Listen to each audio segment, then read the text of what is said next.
And we're back. Hope that y'all had a great week. Hope that y'all definitely built up on yourselves, or continuously to do so. And now we're back on another Sunday, a Super Bowl Sunday, but a Sunday nonetheless because you know how we get it in at this point. Stoicism on a Sunday.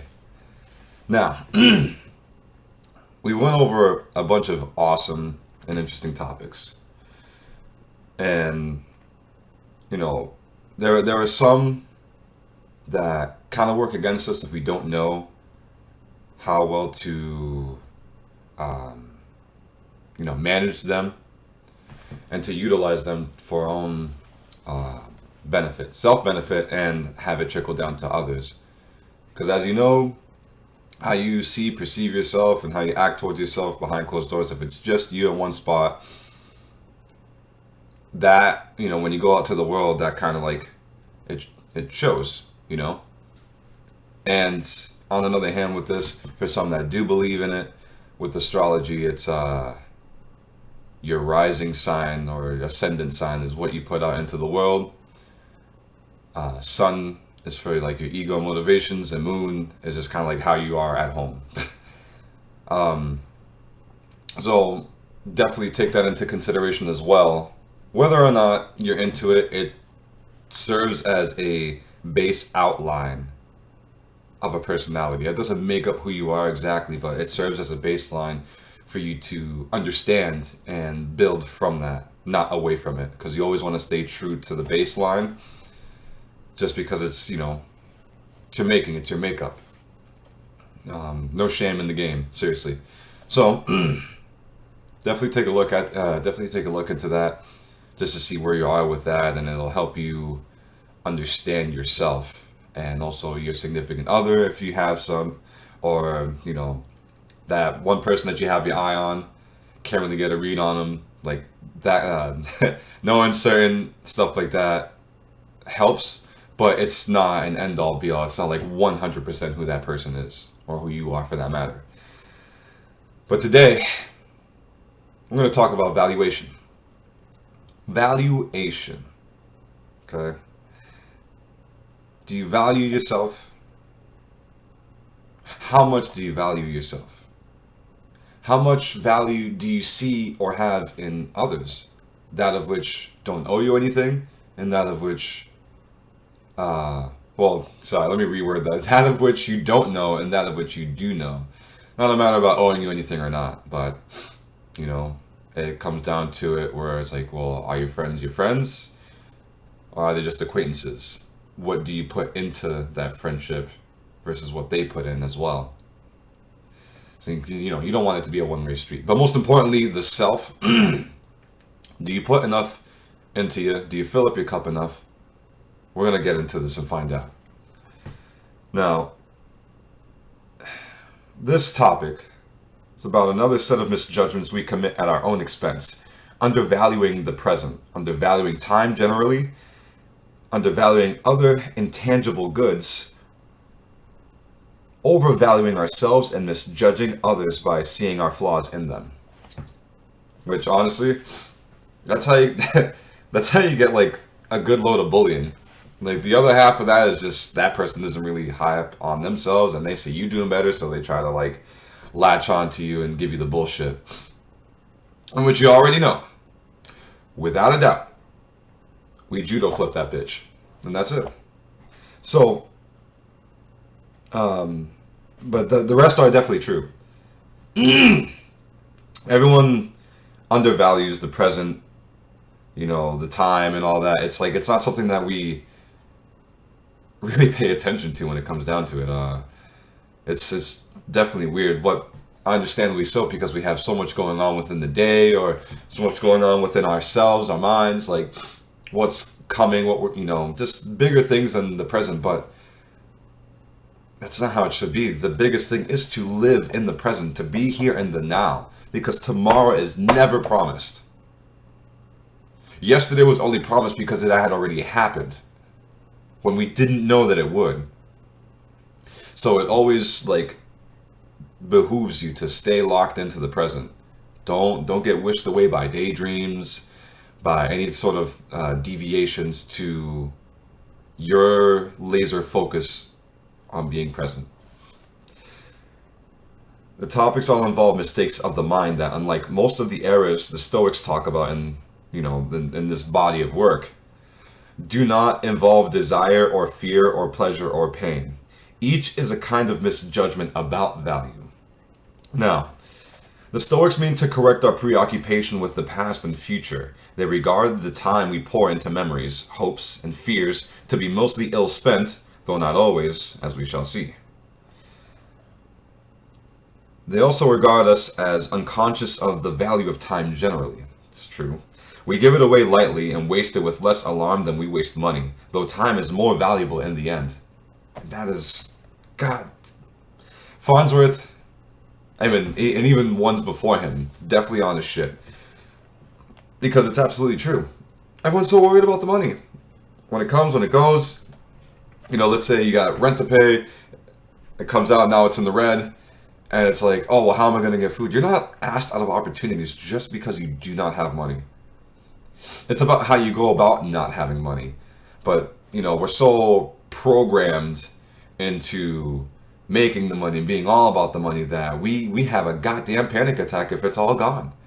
Which I understand on one hand, but on the other hand, that doesn't mean you're asked out of opportunities. Money comes and goes. The time, it only goes. Sorry.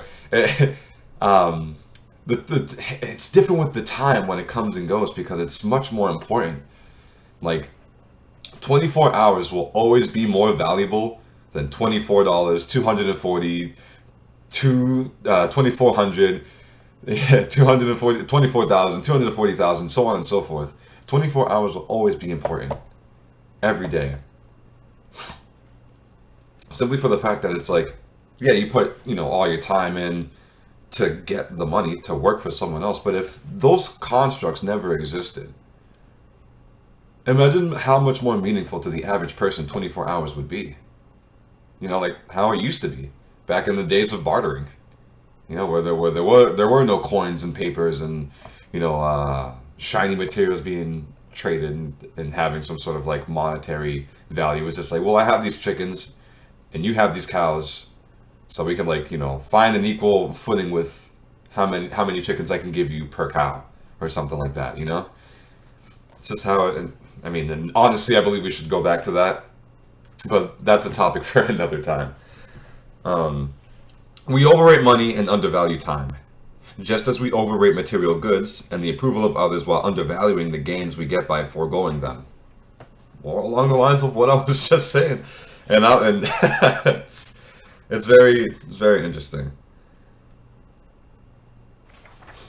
Now, our errors of valuation continue with respect to ourselves and others.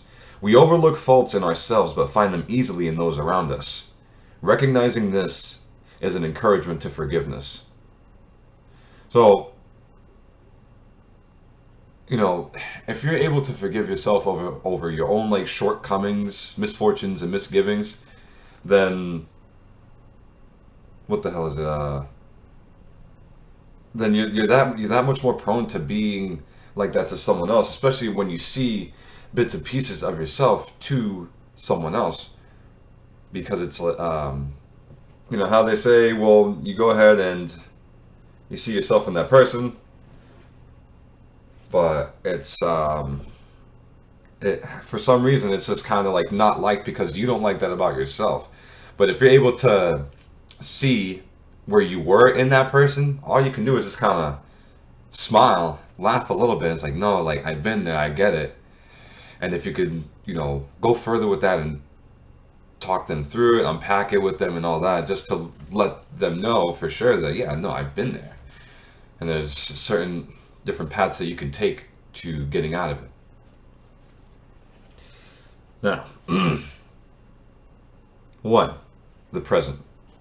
The Stoics are sensitive to misjudgments about time. Later we will see various other ways that time may be wasted or misunderstood. But here we examine the first and simplest neglect of the present. Or first and simplest, which is the neglect of the present. We worry and plan in the same spirit that we crave the next acquisition, whatever we look forward to, whether it be the future or some new object. looks more appealing than it even quite turns out to be once it arrives. Which, we talked about this with Desire, man. We really did, where it's, oh my god, I gotta get it. And you get it, it's like, I'm not really sure about this. The Stoic holds that satisfaction can be better found by making peace with what we have than by chasing what we don't, and by paying attention to the present rather than by dwelling on the past and the future. Which is what everyone does all the time. As much as I am a big fan of nostalgia, it is an enemy. It is. I had that time. That time was then. Sure, I could take it with me, but it shouldn't hold major precedence over today, over the now, the present, as well as the future. You can have stuff that you learn about the past, but there's only so much you can take away to add to a more promising future, because you can't have your past be your future, because if that's being the case, then we haven't learned shit. And thus, things are doomed to repeat. History, doomed to repeat itself. Now, we're going to go on next up from Seneca on the shortness of life.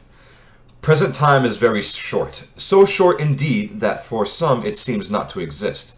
It is always in motion. It flows and hurries on. It ceases to be before it arrives. And it's true, man. Especially with like certain mindsets where you start having, you start getting into the monotony of shit where days just start to merge into each other, and all of a sudden you don't know what the fucking date is. Been there, done that. Not so fun times. But I understand.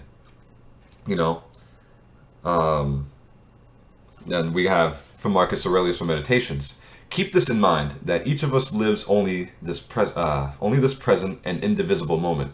Everything else has either already been lived or is uncertain. Which is true. But I also like to add on to that with the uncertainty should not make you feel uncomfortable. Wary? Sure. But never uncomfortable. Never to the point where you're overthinking it, or you're thinking about something bad to come, which you're only doing yourself a disservice. Now, from Farnsworth, the Stoics seek to address the bad habit of burdening the mind with worry about the future. Stoic reflections on the present are usually more practical, though. They seek to address the bad habit of burdening the mind with worry about the future. Part of the argument is that imaginings of the past and future are harder to bear than the present moment tends to be. So, with that, like I was just saying, you don't want to put too much thought, on what had happened and what hasn't, what has yet to happen, what hasn't happened yet. Because it's that quicksand, man, that mental quicksand. It's only gonna just slowly drag you under. Again, another way to put yourself at a major disservice. Now, from Seneca from Epistles, memory recalls the torments of fear, and foresight anticipates them. It is only the present that makes no one wretched, it's really great. He couldn't. Just the first line is awesome. Memory recalls the torments of fear, and foresight anticipates them. It's all this to just kind of put you under, to which there's no. There is hope, but it's going to be a while till you get yourself out of it. But in the present day, there's no real thoughts like that. It's very interesting. That's why it's partial to the reason it's really important to be locked into the now. Now, from Seneca from Epistles again. Think about individuals. Consider men in general. There is not one whose life is not focused on tomorrow. What harm is there in that, you ask? Infinite harm. They are not really living. They are about to live. And that's powerful shit. Because with that, it's like, you're always living in the now. You're not living in the tomorrow. That's not even a phrase. Sure, you could live for tomorrow, but even then, that's still wrong. because you don't even know if you'll see it. You really don't. And no one has that mindset. I'm not saying to think about it because it's going to definitely breed some some nihilistic behavior, but it's something to understand rather than to abhor. Like, know about it, don't hate it. Because if you know about it and you're able to accept it for what it is, this and that, then it's not really that possible for you to hate it rather than to accept it. Now, another excerpt, Seneca from Epistles. Fear follows hope. Now, I do not find this surprising. Each is the mark of a mind in suspense, a mind troubled by awaiting the future. The principal cause of either hope or fear is that we do not adapt ourselves to the present, but send our thoughts far ahead. Thus, foresight, the greatest blessing of the human condition, is turned into an evil. It's very true. Very true. Never downplay your foresight. Never downplay your foresight. If you know what it is, then it is. And it's a gift that not a lot of people have come into contact with to absorb into themselves, to adopt it and to adapt to it. And also to have it adapt to them as well. But that foresight helps you, see 2 to 10 steps ahead from something, from someone. And it's really powerful. But this shit right here, the principal cause of either hope or fear, it definitely damages our foresight, and now we're caught on the flip side. From Montaigne, that our affections carry ourselves beyond this, 1580. We are never home. We are always elsewhere. Fear, desire, and hope push us toward the future. They rob us of feeling and concern for what is by distracting us with what will be, even when we will be no more. See, the first one, very true, and even then, the truth of it, it does upset me, but I accept it for what it is, so it's fine. But even now, yeah, we're never home. Where are we? At work. I know he means something completely different by this, but we're more outside, the places that we pay rent or mortgage on than inside. Very interesting. But no, in this case, in this case it is true. Like, we're never, even though we're never home physically, we're never home, if that makes sense. Where we're always everywhere else. Even though it's in our mind, we're always everywhere else besides present day shit, which is fine to an extent. It's fine to a point. You don't want to add on to that. You don't want to complicate it with more unnecessary thoughts. Do your best to keep them in order for as long as you can. And even myself sometimes hits me too, but I'm able to see it, and then it's kind of pinning. It's like, oh, hold on. Let's reel it back. And there you go. Now,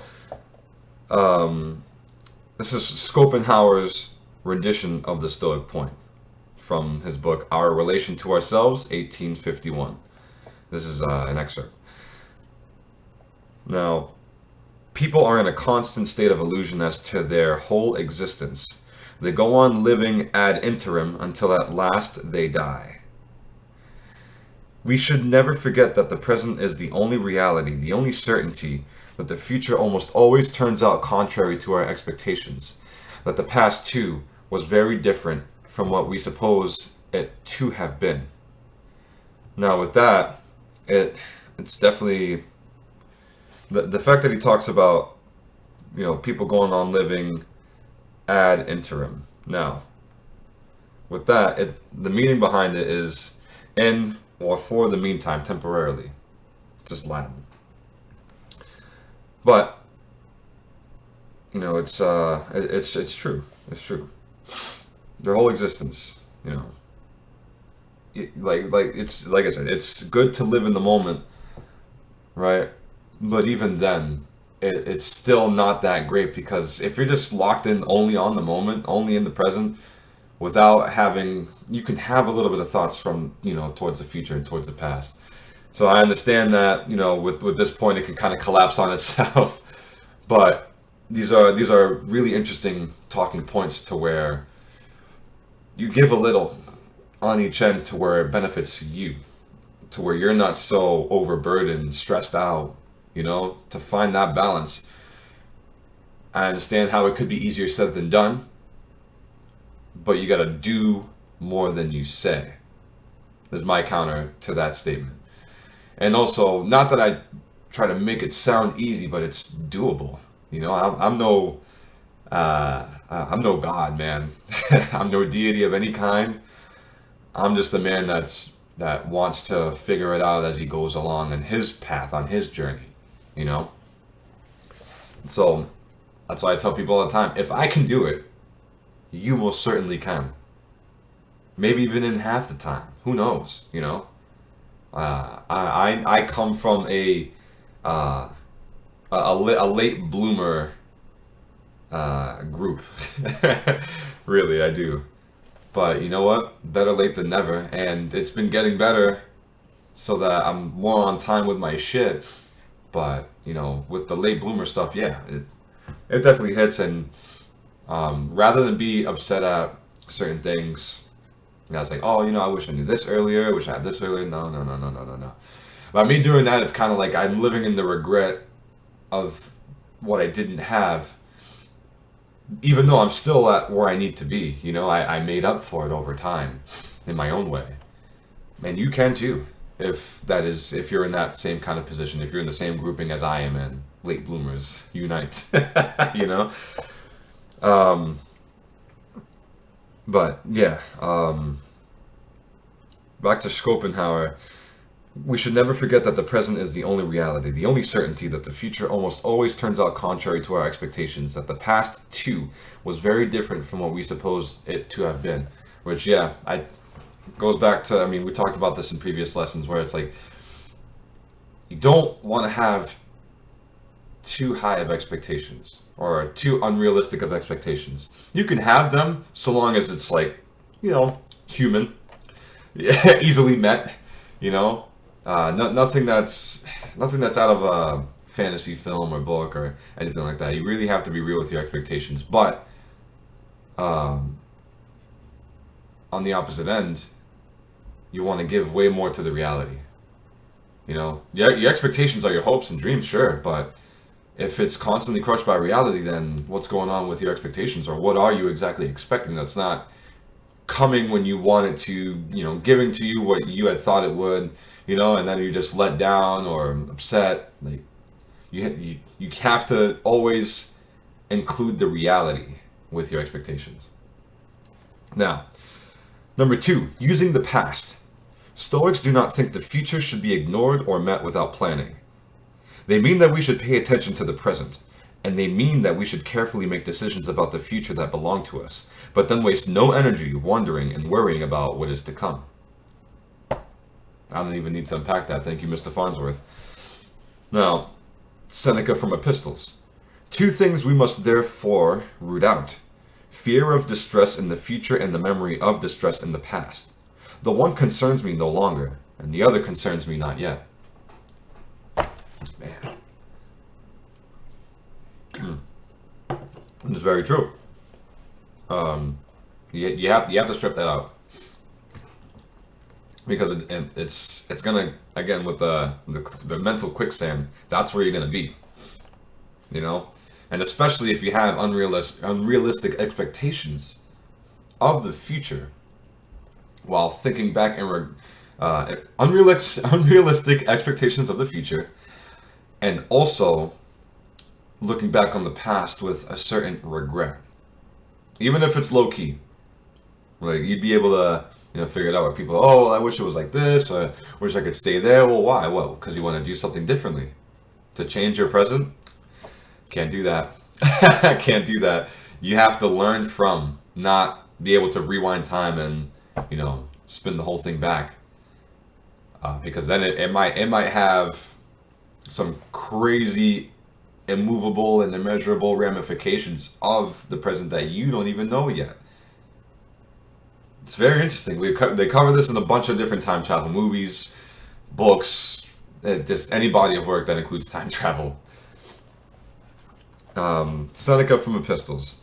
The man who is only happy with present things sets narrow limits to his enjoyment. Both the future and the past can delight us, one in anticipation, the other in memory. But one is uncertain and may not happen, while the other cannot fail to have been. What madness is it, therefore, to lose our grip that which is the surest thing of all? Damn. Damn. Yeah. But it's, it's true. To set narrow limits to your enjoyment in the present. The past and future can be beautiful to think about, but to never really dive in too deeply. Because then it's almost as if we're like losing our grips of the present because we get we dive so deep into past and future while we're in the now. Now, the Stoic goal is not just to see time accurately, but to make good use of it, the past as well as the present. And we're going to move on to 3 with that. Time. On a Stoic view, we fail to see the significance not only of the present moment, but of time in general. This is an excerpt from Seneca from Epistles. The swiftness of time is infinite, something that appears more clearly to people looking backwards. It escapes the notice of those focused on the present. So gentle is the passage of its headlong flight. Yeah, that's... Alright, so... I want to read that again. The swiftness of time is infinite, something that appears more clearly to people looking backwards. It escapes the notice of those focused on the present. So gentle is the passage of its headlong flight. So, yeah, man. Time comes and goes with the swiftness. Whatever your minute is, could have been an hour, and you're like, what? Bro, what? Like, what the fuck? But it's not so much of a bad thing when you're locked into your present and like the time goes by so fast. Let's say it goes by fast because you had a good day. It goes by slow because you're either in anticipation of something, or you really don't want to be where you're at. So, so with that, and I understand, man. I've been there, but definitely know it for what it is. That time goes by so fast. You're doing something that you enjoy, and time means nothing to you in that moment.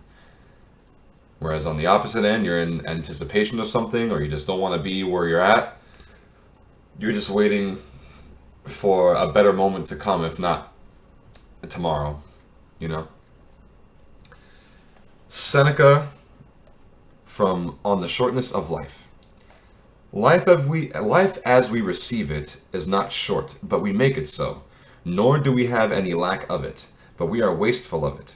Just as great and princely wealth is scattered in a moment when it comes into the hands of a bad owner, while wealth, however limited, if it is entrusted to a good guardian, increases with use. So our life is amply long for him who orders it properly. This is why I fucking love this dude. Like, Seneca is just so good. But it's true. Look, life is only as short and as long as you make of it. And you want to know where that comes from? From the mind. Everything from here, man. It is a fucking journey to see how much of this you can access and utilize before you're done, before you check out. And it's true. So it's like, he equates that to, putting all this wealth into someone that's gonna really take care of it, that knows about, the ups and downs, ins and outs of wealth itself, to where it's properly invested, properly utilized. That's how your time should be. As you are investing your money like that, invest your time like that wisely towards things that matter, towards, yeah, towards things that matter, like your purpose or multiple purposes, you know, stuff that's going to make you feel so fulfilled to live, especially to live in the now, you know?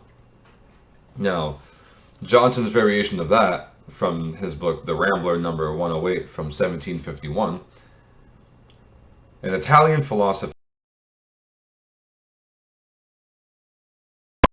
state indeed, which will produce nothing without cultivation, but will always abundantly repay the labors of industry, and satisfy the most extensive of desires, if no part of it be suffered to lie waste by negligence, to be overrun with noxious plants, or laid out for show rather than for use. And this philosopher he mentions was Girolamo Cardano, from 1501 to 1576, who had the phrase that Johnson mentions, tempus eger meus,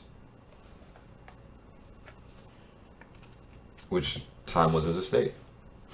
Now, it's true. It's kind of like your time, your, work that you put on yourself or in your relationship. Think of it like the garden, your garden.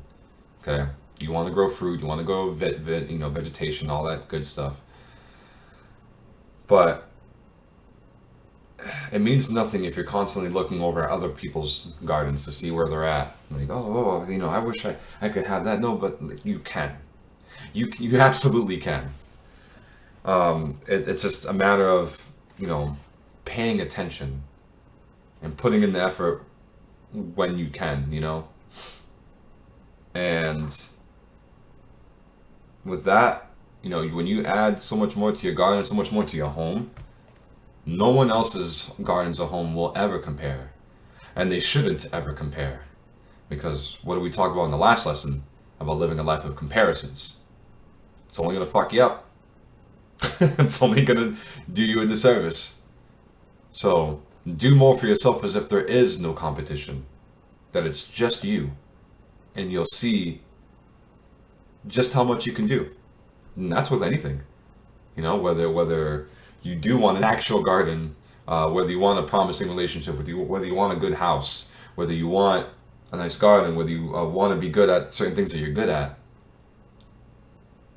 make it as though it's just you there.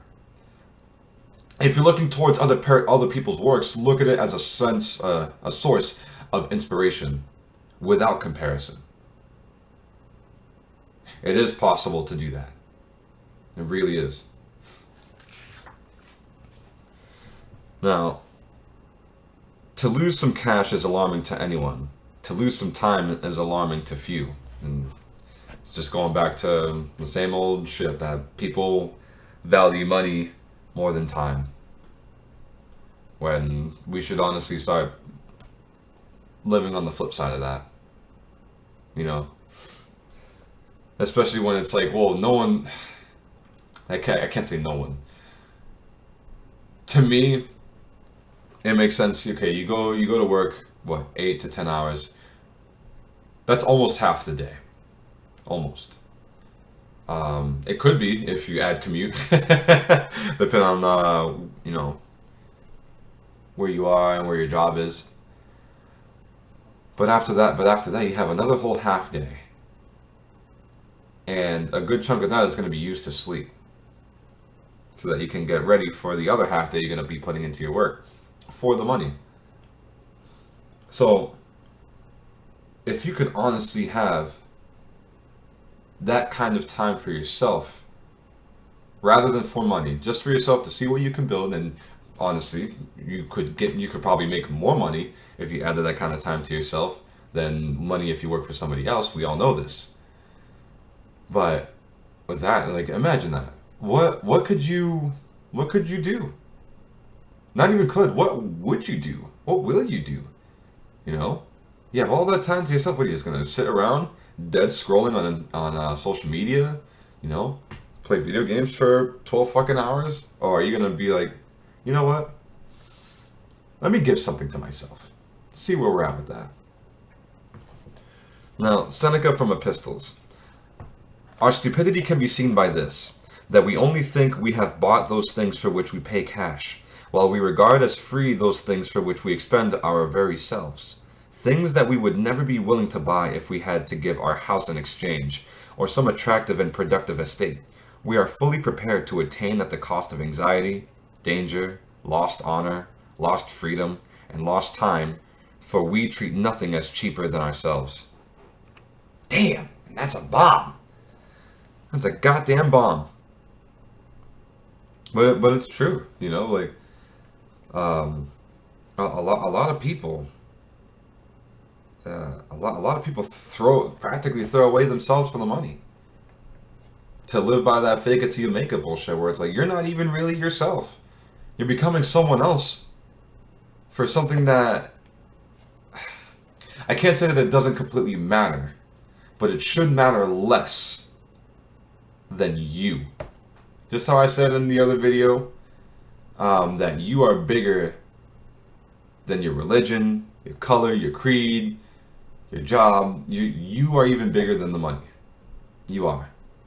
Because how is money going to be made if no one's going to be around to make it? You know? And I do have a problem with this when it comes to certain jobs where, you know, people provide ample work for a little pay. And I know how the hierarchy goes, but so I tell people all the time, at any place, at any company, okay, that involves, let's say, manufacturing, for example, if the entire cast and crew did not show up to work for 1 to 2 days, how would that turn out for the person who owns that company, for the person who owns that branch, for the person that's overseeing all bits and pieces of the operations? They would shit themselves. They absolutely would. And that's why I tell people all the time, yeah, right, the overtime's great. But look, man, you shouldn't have to, you know, work more than your value. Like if you have high value, if you are high value and you have that kind of value for yourself, then you would know, you would be able to, you know, put in a little bit of work for that someone else, but put in a whole lot more for yourself after work when the day's done. You know? And even if you are a parent and you know most of your time goes into your kids, which is great, keep doing that, please. But even if you were to have 1 hour to yourself at home, at the very least, do the most of it with that of which you are interested in. An hour hitting the punching bag, an hour writing poetry, an hour painting. Even if it's not done, you can come back to it later with everything. You know, like, even if it's just an hour, that means a whole lot. An entire 60 minutes. If you know what you're doing and you've already learned what you needed to and you just get right down to the work, like how you do at work, you'll get to see. Now, Seneca from On the Shortness of Life. If each of us could have the number of our future years set before us, as we can with the years that have passed, how alarmed we would be, and how sparing of them, if we saw only a few remaining. And while it is easy to manage something when the amount you have is known, even if it's small, you must guard what you have more carefully if you don't know when it may give out. It's true. It's true, you know? And it's kind of, it adds to the foresight, honestly. It adds to the foresight because it's, you know, if it's easy to manage something that if it's small, it is. But the more and more bigger it gets, you know, you want to guard what you have, no matter the size of it, you know, when it comes down to time. So I want to read this one more time. If each of us could have the number of our future years set before us, as we can with the years that have passed, how alarmed we would be, and how sparing of them, if we saw only a few remaining. You know? Think about it, like, what was it, Breaking Bad? I don't know if you've seen it, but guy finds out he has some sort of cancer, has so long to live, and he goes off on the deep end, and great show, but guy was pushed, with the news. He's like, fuck, and did something crazy about it. Most of the times people do. It's like they kickstart this crazy drive, and whether it's stuff on the bucket list or not, you'll see what kind of potential you've had all along. It's just knowing that you're dying soon, that it all kicks in. And for some, I'm not gonna say that always think that you don't have many years left. If you don't know how to handle it. If you do, I mean, it's a good way to go about things that you haven't done yet to help perpetuate your work forward, perpetuate what you want to do forward. Now, 4, invisible prices. Invisible prices and tangible benefits. Stoicism calls for attention to the invisible and overlooked half of an equation. The wealth gained not by having money, but by being indifferent to it. The destitution created by giving away our time with less concern than our property, and other forms of intangible gain and loss. So, with this kind of thing, the wealth gained not by having money, but by being indifferent to it. Look, you can always make the money. No matter how much, no matter how small. It's fine. But if you're indifferent to it, then you don't really have a care for it. It's just like, yeah, it's money. Like, literally, that's it. Yeah, I got paid, okay. But nowadays everyone is just like, oh, yes, next paycheck came. And this is all due to consumerism, maxed out credit cards, all that good shit, because we just wanted and wanted and wanted and wanted, rather than to need things. And which is why there should be more people out there teaching the youth the absolute value of money, the absolute value of investing and stuff like that, to keep them from the mistakes that we've made. And the destitution created by giving away our time with less concern than our property.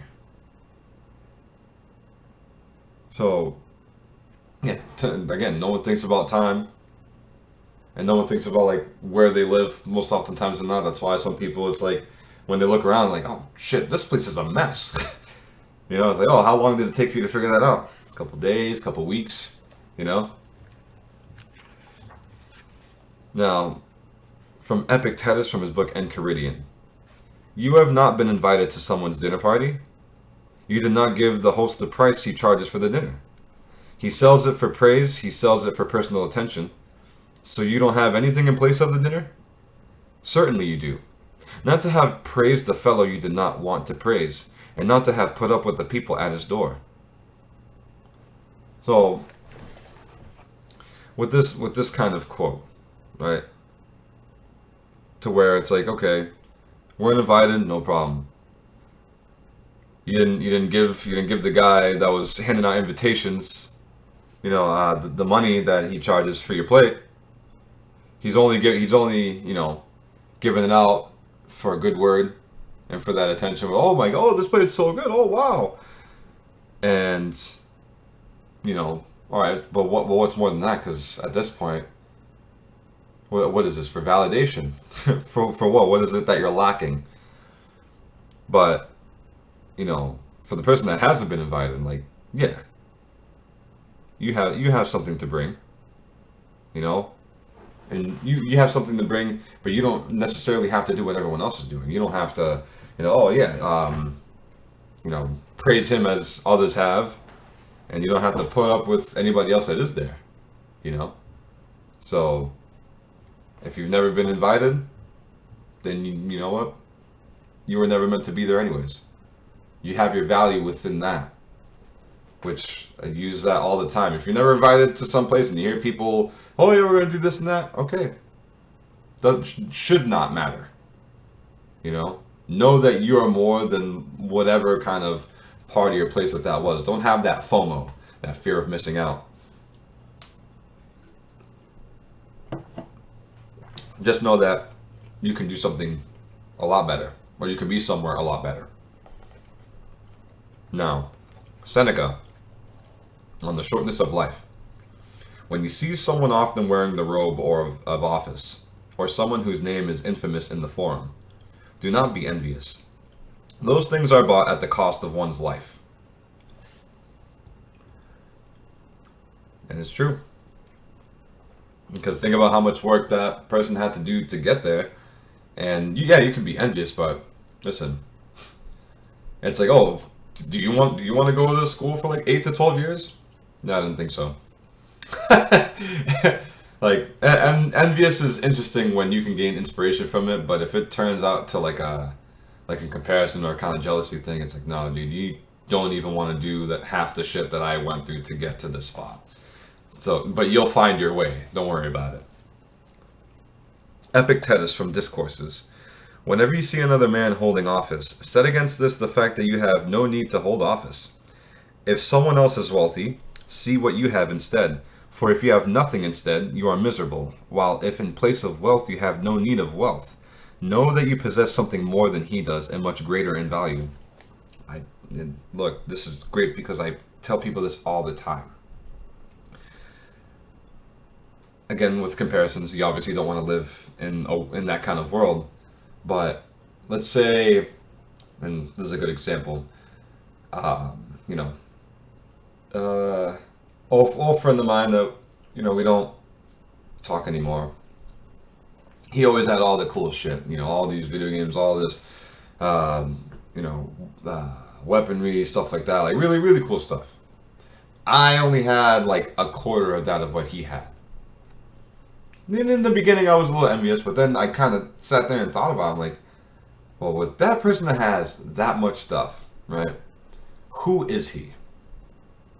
Who is he really, and what does he bring to that table? Are his values aligned, or does he believe it to be aligned because he has all these material things? Value will never be fully like your material things. It's your value, you as a person, your personal value. To me, that will always supersede material shit. So even though I had a quarter, I knew that I had a lot more value than he did. He just had more shit than I did, which is fine. But when it comes down to it, if we were to ever have had like certain serious conversations and all that, there would be a vast difference between him and I, to where I would be able to say I have more than he does, and he has more materials than I have, which is fair. Now, from Epictetus Discourses. I have good manners. He has a governorship. He has the rank of general. I have self-respect. What a beast. What an absolute beast. I love this. I want to read that one more time. I have good manners. He has a governorship. He has the rank of general. I have self-respect. Think about what's traded away for these like places of status, for these roles to be put in place. And you'll get to see like that even people at the top, celebrities even, it's like, yeah, they have money and this cinema and stuff like that, but like, who's to say that you're not more valuable than them? They just have money, money and status from just being in movies. Okay, all right, but what else can they do?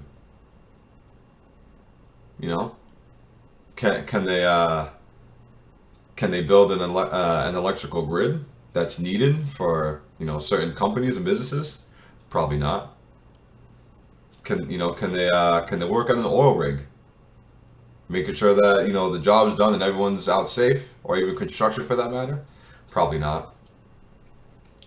If something were to go onto their piping, their plumbing, are they going to be able to take care of that? Probably not. It's literally and I like to look at that. Yeah, that all these celebrities, yeah, they can go ahead and live that life. Can they do anything blue collar? Can they really? If they can, I mean, they can like grow a garden of fruit. Hey, I would count that, but I wouldn't at the same time because they'd still probably, outsource that for someone else to do it for them. Seneca from Epistles.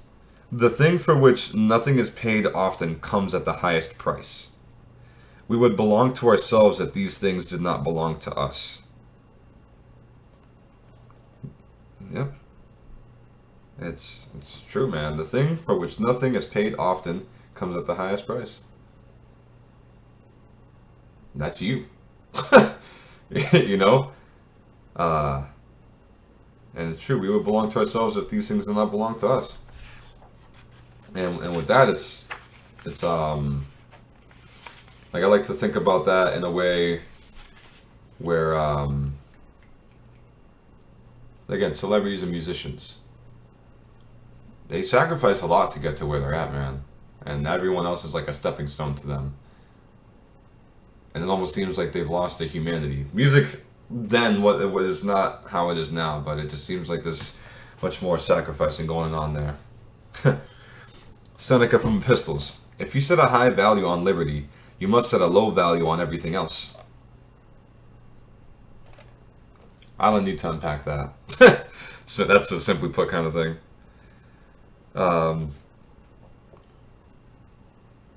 Guillaume de Duvair offered a way to express our current point. Before envying others, ask whether you would accept an offer to pay what they did to get what they have. And from Duvair, The Moral Philosophy of the Stoics from 1585, I find that most of the time we envy others for their wealth, honor, and privilege. But if someone were to say to us, you can have the same amount that they have for the same price, we would not want it. For in order to have these things that they do, we must flatter, we must endure insult and injury, we must give up our freedoms. I don't even need to unpack that. It's what I've just been talking about. 5. Self-knowledge, humility. We turn to another family of self-deceptions, those involving our own qualities.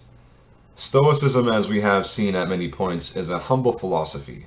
It starts with candid assessment of one's own flaws and foolishness. As the Stoic sees it, a confession of weakness is not weakness. It is the way to wisdom. Thank you, Mr. Farnsworth. That is 100%. From Epicurus in Seneca, Epistles. The knowledge of error is the beginning of deliverance.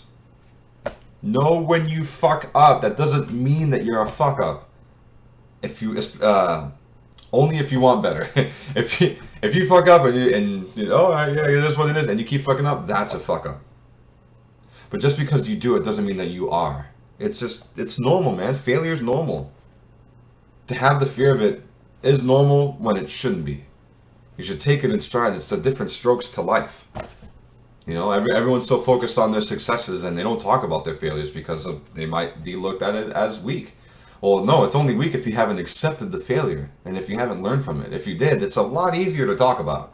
It really is. To the point where you just laugh at yourself, even in front of other people, because you know how goofy that shit was. Now, Seneca from Epistles. He who does not know he is at fault does not wish to be corrected. You must catch yourself in the wrong before you can do better. Some people boast of their faults when they count their vices as if they were virtues. Do you think they intend any remedy? Therefore, establish your own guilt as far as you can. Investigate yourself. Play the part of the persecutor, then of the judge, only then of the advocate. Offend yourself sometimes. That's a bomb of a quote. There's a likeness to what I have said and to this. It's true, man. Once when you do this shit, I'm telling you, to flip your weaknesses into strengths makes you stronger and more wiser than the average. It's facing the demons inside. It's dancing with the devil. But once when you prove to be the better dancer and the better fighter, being accountable for the bad faults is what, just as much as the good one, but the bad ones need a focus. You'll be in the green. You will. Now, 6, Love of self. Against the efforts at self-examination just endorsed, Stoics identify a countervailing force, love of oneself. We humans habitually overrate ourselves and overlook or excuse our own shortcomings. Thank you, Mr. Farnsworth. That is absolutely true. And I don't even need to unpack that either. Seneca on anger. The faults of others we keep before our eyes, our own behind our back. That's it. It's very easy. Oh, yeah, that person fucked up. Oh, and that one too. But then, what do you? Jesus, the Jesus, the one that does no wrong and all that. Stop it. Stop it. Stop that. You definitely have to, as they say, look inward to find that problem. But I'm telling you, man, pay attention to the ones that aren't as accusatory and that don't point as many fingers, because those are the real motherfuckers. I'm telling you. For the ones that do, keep your eye on them. Don't let them in too close. But also with yourself, like, definitely call yourself out on some shit if you know that it's not shit that's conducive towards something better for yourself and for anybody else around you. In a way where it's like harmful, because if you're doing well for yourself and other people are, getting damaged or hurt in some way, I mean, yeah, ask yourself what it is that you're doing. If you're just like, oh, I'm just going to school or whatever, yeah, that's fine. But if you're out there dealing drugs, that's a little different. Seneca from Epistles. None of us recognizes that we ourselves are greedy or covetous. But while the blind at least ask for a guide, we wander around without one, saying, quote, I'm not ambitious, but there's no other way to live in Rome. I'm not extravagant, but the city itself requires a significant outlay. It's not my fault that I'm irritable, that I haven't yet decided on a settled way of life. That's just my youth, end quote. Why do we fool ourselves? Our evil is not on the outside, it is within us. It is seated in our vitals.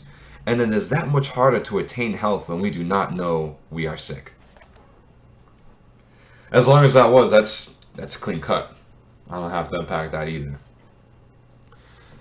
And this is from people using double standards. Seneca on anger. Quote, why then are we upset by the wrongs done to us by our enemies, end quote? Because we did not expect them, or at least not wrongs so serious. This is the result of undue love of self. We think we should remain untouched even by our enemies. Each of us has within himself the royal mindset, licensed for what he does, but not for what is done to him. And fuck a double standard, man. I can't stand them things. I can't. People, especially nowadays, holy shit.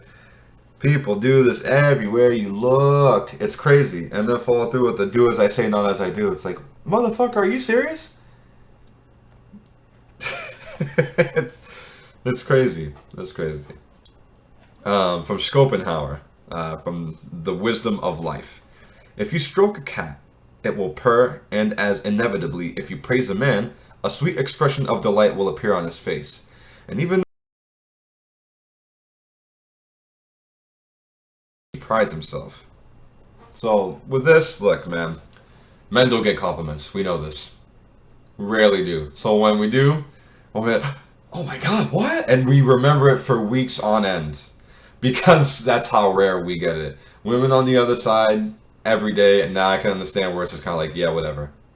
I get it. But just know, that if a man's complimenting you on something, not that much of a lie. Not that much of a lie. Unless it's like you're in a relationship and, your steak, feels and tastes like a shoe. He's obviously not going to want to start something and tell you, it was okay. No, I'm on the other side of that where it's like, listen, we can't do this. You can't do this. Like, if if you want me to help you out, I will. But I'm not going to eat a shoe again. It's just constructive criticism, though, honestly. It really is. But, yeah, so with the men out there, yeah, we don't get complimented like that. So, listen, Ladies, if you're listening to this, mean what you say to the fella. Don't do it just because you want him to feel good. Just be 100%. We can take criticism really well. We can take compliments a hell of a lot better. I mean, who doesn't, right? But, you know, make sure to have the balance too. Because you don't want to make it an accusatory thing. Oh, well, you don't do this, you don't do that. Literally just like play the ego game. The ego play. I know that it's not something, well, why do I got to do that? Because you win. You absolutely win. Instead of, you seeing, instead of you seeing the guy that's like on the, playing video games and, it's all, I don't understand why you keep playing these stupid games, this and that. No, flip it. Let me flip it. I don't know why you waste your time with this when you're much smarter and much more capable than that of just like a gamer. You can do a whole lot of great shit if you just, put your mind to it. I guarantee you that's going to sit with him and he's going to turn that shit off. He's going to turn that shit off. And it's just, it's a little thing, and it's not even a lie. And it's not even puffing his head up. It's literally just like, being the hype man, pumping him up, And believe it or not, that comes from Mr. Andrew Tate, from a podcast that he was on, or a YouTube channel. But it's true, He might have certain things, this and that, to say that's completely controversial, but he's the only guy that a lot of other guys can turn to because, in the red pill space or the manosphere, because not a lot of them are out there like that. They're not speaking up. They're not speaking out when they should, But to me, I add a little bit more compassion to it. The tough love is needed, it truly is. But you got to be more personable with the audience there, to not market angry, lonely men. I know that there's good money in that, but for me doing what I'm doing now, I don't want your money. The payback to me would be knowing that this worked for you just as well as it did for me, if not better. That's what I'm looking for. So, from Montaigne of Presumption, 1580, there is another variety of glory, which is the exaggerated opinion that we have of our own worth. We flatter ourselves with careless affection, and it shows us to ourselves other than as we are. It is like the passionate love that lends beauty and grace to whatever subject it embraces, and makes those who are caught up in it, by their disturbed and disordered judgments, regard what they love as other and more perfect than it is. Which, that's true, man. It's good to give ourselves some, to the point where, we're not being arrogant. Make yourself feel good. Get the self-confidence, self-respect, and self-love up. Get that trifecta up there. But definitely level it out, Definitely level it out. Because it's kind of like when you fill up your cup. You can fill up your cup, that's fine, but don't let it overflow. Because then you have a mess to clean up after. Let's see. From Smith, I think it's John Smith, The Theory of Moral Sentiments, from 1759. It is so disagreeable to think ill of ourselves that we often purposely turn away our view from those circumstances which might render that judgment unfavorable. This self-deceit, this fatal weakness of mankind, is the source of half the disorders of human life. If we saw ourselves in the light in which others see us, or in which they would see us if they knew all, our reformation would generally be unavoidable. We could not otherwise endure the sight. So, yeah, it's true, man. Look, I'm going to read this one more time. This self-deceit, this fatal weakness of mankind, is the source of half the disorders of human life. So, it never feels good to hold yourself accountable to things, because it's never supposed to. It really isn't. You could feel bad about it, but don't prolong it, to where you feel sorry for yourself, you victimizing yourself or whatever. No, man, just know that, like, You fucked up? Okay, moving on. What's next? Or rather, what's my takeaway from fucking up? What can I do better? And that's it.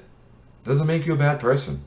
No matter if someone is pointing the finger at you as if you are or not, to which case you flip that. I was like, no, don't mistake or misjudge me for the mistake that you saw me do. Know that I'm better than that, and I'm learning from that, and I'm doing something about it. And yeah, it's true. If a, if we saw ourselves in the light in which others see us, or in which they would see us if they knew all, a reformation would generally be unavoidable. Knowing the ins and outs of someone, once when you do, you realize that they're not so bad as they seem. You're just working their shit out. Everyone is, even myself. We're just human at the end of the day, man. Or actually, from the start to the end of the day, we're just human. And with that, we have our ups and downs. Number 7, projection. An exaggerated love of self often comes with sensitivity to offense given by others and flaws found in them. The Stoics have a particular interest in one feature of this last tendency, the inclination to fault others for what is at least as objectionable in ourselves. Sometimes the point is just that we criticize people without reflecting on what similar faults we have within us. Thank you, Mr. Farnsworth. It's true. Seneca on anger. That man has already injured me, but I have not yet injured him. But perhaps you have already harmed. Perhaps you will someday harm someone else. Do not count only this hour or this day. Consider the whole character of your mind. Even if you have done no evil, you are capable of it. It's true. And with that example that he provided, yeah, like I got head, didn't hit him back, but then you just kind of sit with it, like, man, I could have just like checked this motherfucker. It's not worth it. It's not worth it. I mean, in self-defense, yeah, if you see him coming at you, yeah, definitely do something about it. But you weren't the one to throw the first stone. Simply put. And yeah, consider it all from every angle, man, because you want to stay as far away from the evil as you can with that shit. Now, from Farnsworth, but sometimes the problem is more insidious. It is not just that we criticize others without reflecting on our own culpabilities. It is what we see in others precisely, those things that we find most uncomfortable in ourselves. In a word, we engage in projection. It's from Seneca on anger. The strictest enforcer of loyalty is the traitor. The punisher of falsehood is also a perjurer. And the unscrupulous lawyer deeply resents an indictment brought against himself. But it's true, yeah. Seneca on anger again. We are all inconsiderate and unthinking, all untrustworthy, complaining, ambitious. Why hide the universal sore in softer words? We are all wicked. Each of us will find inside ourselves whatever fault we rebuke in another, and so let us be more kindly toward another. Being wicked, we live among the wicked. Only one thing can bring us peace, a compact of mutual good nature. I don't have to unpack that either. This is these are clean cut. But I mean, to do it a little bit, it's, look, man. To me, you want to be the company that you keep. If you keep good company, don't bring the bad ones in, because you're most likely going to it's gonna spread like a virus, man. So if you're gonna do that, do it in the right way with the right people to spread out nothing but mutual good nature. That's it. From Montaigne of Drunkenness, 1580. We every day and every hour say things about others that we might more properly say about ourselves. If only we knew how to turn our observation on ourselves as skillfully as we extend it toward them. Don't need to unpack that either. Let's see here. And this is from Schopenhauer. So Schopenhauer thought we have trouble seeing our vices because we live in the midst of them. Our criticisms of others therefore have a side benefit. They provide an unintentional glimpse at what is ugliest within us.